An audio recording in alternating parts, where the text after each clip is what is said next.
right, we're here with the Premier Pro Wrestling taping number 594 results podcast from Saturday, March 8th, 2025 in Rockford, Illinois. It was a wild night, and I've got you here, B, to talk about what it was like to be there in the crowd. Tell me, what did it feel like being there that night? It was a great show. I mean, the guys really came out and fought their hardest, and being a part of the crowd, we all had an amazing time. That's awesome. So let's talk about what went down. So we kicked the night off with Marcus the Science Smith, the PPW heavyweight champion, fighting against TJ Grizzly, who was making his return to the ring after a knee injury. Mm-hmm. So it's been great to have him back, see him in action again.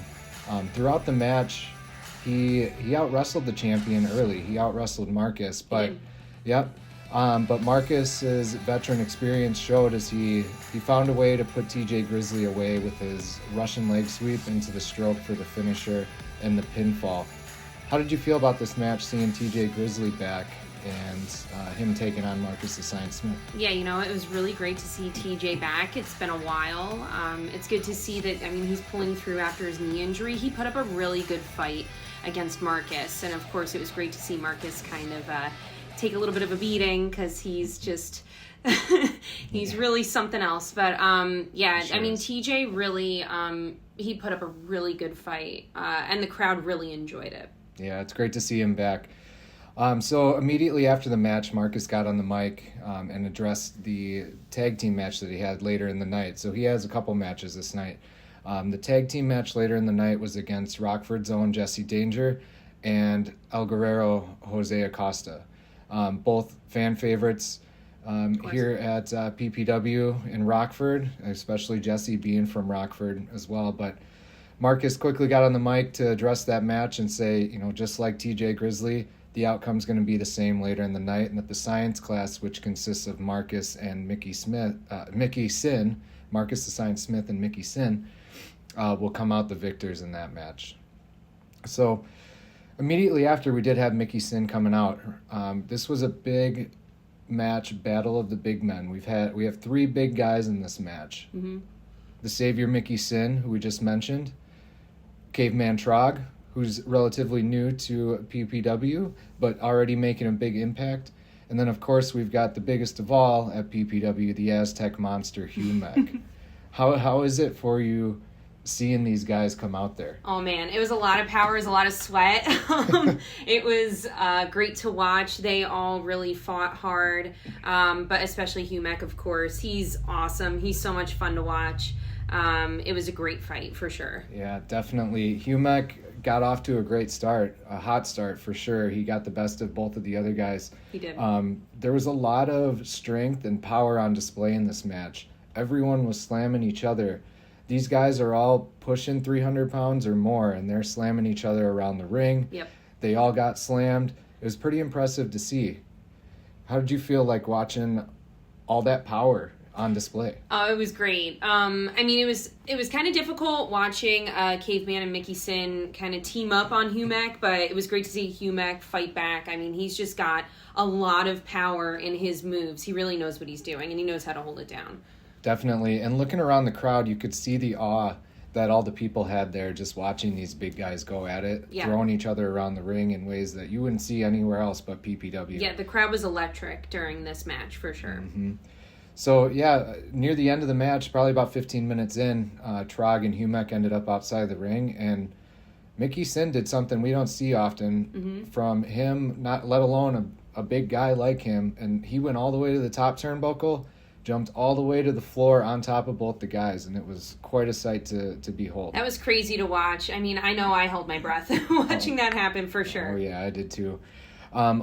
This put all three men down, and unfortunately none of them were able to make the 10 count, so it ended up in a triple count out and a draw for the triple threat match. Yeah, I will say the crowd was pretty disappointed by that, but you know what? It was a great fight to watch. They all put in their absolute best. It was great. Mm-hmm, for sure.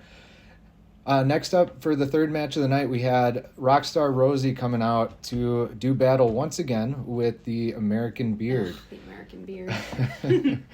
Tell me about the American Beard. He thinks he's a real American, and, he's very full of himself. But, he always ends up tripping over his words and kind of being shown up, so that's kind of fun to watch. Yeah, definitely. He's quite a character, that's for sure. So this, again, was a few weeks in a row. This was the last 2 weeks we had a 30-minute draw between the two. Yep. Last week, Rockstar Rosie just happened to reverse a victory roll on American Beard and get that 3 count. Mm-hmm. So he snuck a victory over on Beard. So right now, it looks like Rockstar Rosie's up by a win here. So going into the match, the Beard, again, like you said, has been saying a lot of claims. And one of those is claiming that he's the best athlete around because he's a real American. Right. So tonight we're competing in a triathlon match. So in PPW, there's a triathlon match that consists of 3 rounds, 10 minutes each. First round is won by eliminating the other over the top rope, the most within that 10 minutes. The second round consists of the most submission victories, so whoever submits their opponent the most within those 10 minutes in that round. Mm-hmm. And the third round actually goes until knockout, until one competitor cannot get to their feet by the count of 10. So this adds a lot of suspense, not knowing if somebody's going to be able to get up. Yeah, it was crazy counting with the crowd every time. We were counting to 10 to see who would get up. I mean, Rosie or Beard. It was fun to watch. Mm-hmm. Yeah, so right away, got off to some athletic feats right away, running the ropes a little bit, and Rosie ended up catching Beard, tripping over himself, and he got eliminated right away. Right away. Shortly after that, the Beard slipped up again and eliminated himself on this one by trying to do damage to Rosie. Sounds about right. So real quickly, Rosie was up 2-0 on Beard, but Beard found his way back and ended up winning the first round 3-2. Mm-hmm. So he got that one over on Rosie. In the second round, it took until near the end of the round, but Rosie was able to submit Beard with about 50 seconds left in the round with his Burmese sleeper, which looks pretty brutal. So it came down to that final round after that minute break in between, and it was pretty brutal. They kept hitting each other with bigger and bigger moves as the match continued and this round went on, but both men kept finding ways to answer the 10 count. Yeah. So it came down to a point where Beard hit Rosie with a superplex from the top, got up about 8, went for another one, thinking he can put him away. Rosie was able to fight out of it, outsmart him, and get a big powerbomb on Beard. No surprise. Oh, yeah. And then what followed was a big flurry from Rosie that ended with Rosie going for a big springboard crossbody, but Beard out of nowhere reversed that, caught him in a cutter from it. Surprised he didn't stay down from that one. That was a big, devastating move. Yeah, but, it was. He did get to his feet at about 9. Beard pushed Rosie into the ref. Of course. Took the ref down for a hot minute there. While he hit Rosie with another big move, a back suplex, put him down. Yeah. Went and grabbed the American flag, and then what happened? Saw that. Smacked Rosie with it. Unbelievable. Not a real American, I'll tell you that. That's not what a real American would do. Yeah. Smacked Rosie right in the face with that. Put him out. Referee came to, counted to 10. Beard comes out victorious in this one. Unbelievable. Yeah. Surprising, but when Rosie got up, he asked for it and was granted a flag match for next week. So we're going to see a big flag match next week. Can't wait to see him come back. Yep, that'll be exciting. We'll see who the true American is. So following a brief intermission, we had match 4 going on. We had El Guerrero, Jose Acosta, taking on newcomer Maverick LeBlanc. He's only a handful of matches in here at PPW, but he's showing what he's got. He's great. Yeah, he's showing he's got what it takes to hang with the veterans. Jose's been around for quite a while, and Maverick got off to a great start wrestling back and forth with Jose Acosta, who's also the Challenge Pro champion. That's true. Maverick's hanging tough with a veteran as well as a champion in PPW throughout the match. But as new as he is to the wrestling world, Jose has been around longer and eventually got the best of LeBlanc and pulled out the victory.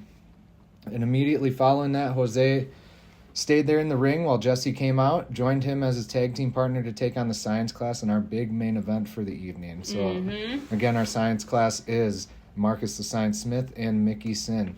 Marcus being our PPW heavyweight champion as well. So, as we know, these big matches could have big implications on the future of Premier Pro Wrestling, and boy did it ever. So we'll get to talking about what happened there. Acosta and Danger got off to a great start. They showed they've developed their chemistry as a tag team over the last several weeks, and they got the best of the Science class pretty early on, out wrestling them and getting over a lot on them. But the Science class eventually found their way to put Acosta down, right? Yep. They hit him with the big move, kept him from making the tag. They were cheating, double teaming. Mm-hmm. A lot of that stuff we'd like to see from the Science class. Or don't like to see, but we typically see from the Science class, Very is what often. I should say. Yeah.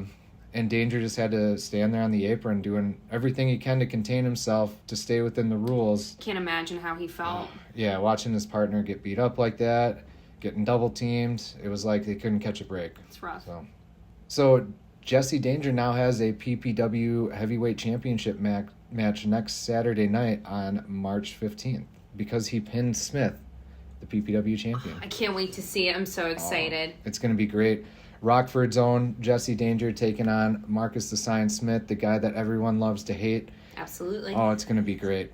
In addition to that PPW heavyweight championship match, Rockstar Rosie's going to do battle once again with the American Beard, but again, this time it's going to be in a flag match to determine who the true real American is between the two. Can't wait to see it. Mm-hmm. And finally, another big advertised match that we've got coming up is going to be the Aztec Monster Humek, Caveman Trog, Mickey Sin. These three are going at it once again, battle the big man, but this time instead of a regular triple threat match, it's going to be a triple threat elimination match to determine one winner, since we weren't able to get one last week. Oh, I can't wait to see this. This is going to be great. It's going to be wild. You don't want to miss Premier Pro Wrestling. Premier Pro Wrestling's taping number 595 is coming at you in Rockford, Illinois, this Saturday night, March 15th. Doors open at 7 p.m., bell time's at 7:30. You want to be in your seats by 7:30 so you don't miss a minute of the action. You can get your tickets online or at the door. And again, you don't want to miss it.